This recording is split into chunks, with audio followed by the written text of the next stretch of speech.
नमस्कार दोस्तों, तो हम केचुआ पालन की 9वीं वीडियो में पहुंच चुके हैं। 9वें पार्ट में 9th part of vermi composting. तो इस वीडियो में हम बात करने वाले हैं कि अगर हमने जो वर्मी कंपोस्ट है वो तैयार हो चुकी है, अब हमें क्या करना है कि क्यारियों से जो केचुआ खाद है उसको एकत्रित कैसे करना है, उसको एकत्रित करते समय क्या ध्यान में रखना है, ये इस वीडियो में हम चर्चा करेंगे। दूसरा कि केचुआ खाद की छनाई और पैकिंग कैसे करनी है, उसको छानना कैसे और पैकिंग के दौरान क्या ध्यान में रखना है। तीसरा कि केचुआ खाद है जो उसका भंडारण कैसे करना है, उसकी स्टोरेज कैसे करनी है, उस टाइम पे क्या क्या ध्यान में रखना है, उसके ऊपर चर्चा करने वाले हैं। देखिए दोस्तों, पहला तो है कि अगर केचुओं को अगर कैसे एकत्रित करना है उसके ऊपर बात करते हैं। दोस्तों, क्यारियों से केचुआ खाद एकत्र करने से पहले यह अच्छी तरह सुनिश्चित कर लें कि खाद पूरी तरह तैयार हो गई हो। वो कैसे पता लगे आपको? केचुआ अपनी प्रवृत्ति के अनुसार ऊपर से नीचे की ओर कचरे को खाना आरंभ करते हैं, इसलिए खाद पहले ऊपरी भाग में तैयार होती है। अवशिष्ट पदार्थों के वर्मी कंपोस्ट में परिवर्तित हो जाने पर जो भी अवशिष्ट पदार्थ है या जो कचरा यूज किया है जिसको वर्मी कंपोस्ट तैयार करने में, उससे अगर दुर्गंध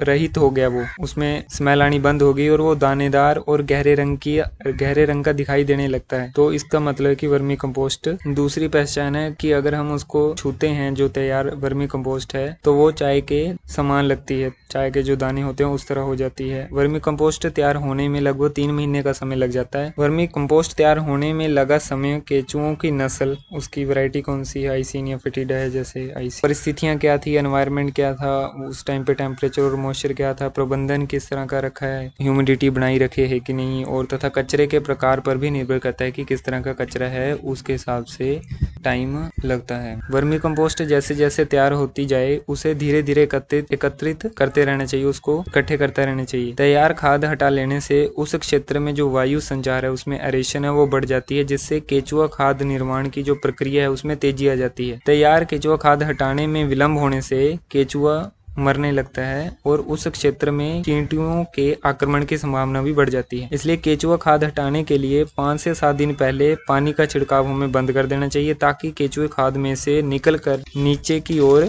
चले जाएं। खाद को हाथ से या लकड़ी की फट्टी से क्यारी के एक कोने में एकत्रित करें और ढेर में इकट्ठा करने के 4-5 घंटे बाद खाद को वहां से हटा लें। जब 3/4 भाग या पार्ट 3/4 जो भाग है आपने वो खाद का अलग हो जाए, तब क्यारी में फिर से आप अधगला जो अपशिष्ट या कचरा डालकर पानी का छिड़काव कर दें। ऐसा करने से खाद की प्रक्रिया है, जो खाद बनने की प्रक्रिया है वो फिर से स्टार्ट हो जाती है। तो इस तरह से आपको एकत्रित करनी है वर्मी कंपोस्ट जो तैयार हो गई है। दूसरा कि अब इसकी खाद की छनाई और पैकिंग कैसे करनी है। क्यारियों से खाद अलग करने के पश्चात 3-4 दिन तक उसे छाया में सुखाया जाता है। इसके बाद 3 मिलीमीटर छिद्र 3 मैश की जो जाली आती है उसे छलनी से हमें खाद को छानना है। छनाई करते समय छोटे केचुए, ककून जो अंडे होते हैं तथा अन्य जो अनुपयोगी सामग्री है वो खाद से अलग हो जाती है। छनाई के बाद खाद को छोटे छोटे थैलों में भर लिया जाता है। थैलियों में भराई के समय केचुआ खाद में जो नमी की मात्रा है वो हमें 15 से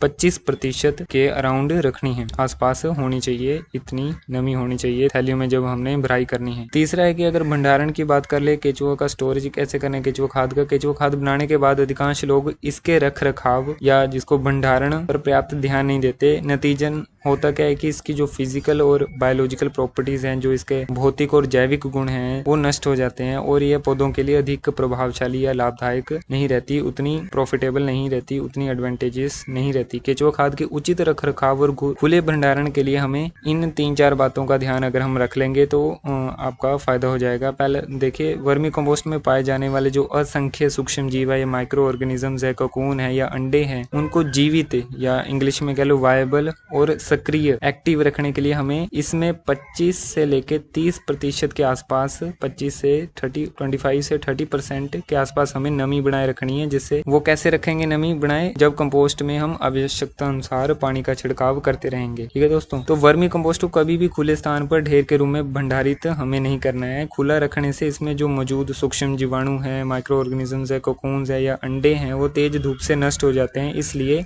भंडारण जो हमें स्टोरेज है वो सदैव हमेशा छायादार या अंधेरे वाले स्थान पर ही में करना है, ठीक है। और दूसरा पॉइंट हम ध्यान में रखें कि यदि कंपोस्ट का अधिक समय तक भंडारण करना हो तो हम नमी हो जहाँ पे, और छायादार स्थान पर उचित आकार के गड्ढे बनाकर हमें करना है। गड्ढों में वर्मी कंपोस्ट भरकर सूखी घास एवं बोरियों से हमें उसको ढक देना है। आवश्यकता होने पर सूखी घास एवं बोरियों पर हमें पानी छिड़क कर उसकी नमी बनाई रखनी है। इस तरह कंपोस्ट का भंडारण अगर हमने लंबे समय तक करना है, उसकी क्रियाशीलता जैसे सूक्ष्म जीव या पोषक तत्व नष्ट नहीं होते अगर हम उसको इस तरह से स्टोर करेंगे। और लास्ट अंतिम पॉइंट है कि वर्मी कंपोस्ट को यदि कमरों में भंडारित करना हो तो पहले कमरों या खिड़कियों की अच्छी तरह सफाई कर दें और खाद भरने के बाद दरवाजे तथा खिड़कियों को अच्छी तरह बंद कर दें। यदि कमरे में रखी कंपोस्ट को बोरियों से ढक दिया जाए और खाद की तह की ऊंचाई सिर्फ 2 फुट ही रखी जाए तो कंपोस्ट अधिक दिनों तक सुरक्षित रहती है। इस तरह से अगर हम भंडारण करेंगे, स्टोरेज करेंगे केचुआ खाद की। दोस्तों हमने ये भी देख लिया, इस वीडियो में देख लिया कि कैसे हमने केचुआ खाद, बनी हुई केचुआ खाद को बेड से हटाना है। दूसरा कि उसकी छनाई और पैकिंग कैसे करनी है, कितनी नमी का हिसाब हमने रखना है। और तीसरा कि भंडारण करते समय क्या क्या बातों को हमने ध्यान में रखना है ताकि केचुआ की जो फिजिकल प्रॉपर्टीज है, बायोलॉजिकल प्रॉपर्टीज है, भौतिक और जो जैविक गुण हैं जो पौधे को चाहिए होते हैं वो नष्ट ना हो। तो दोस्तों अगर आपका किसी भी तरह का सवाल है तो आप जरूर कमेंट करिए। तो इस वीडियो में इतना ही। नमस्कार।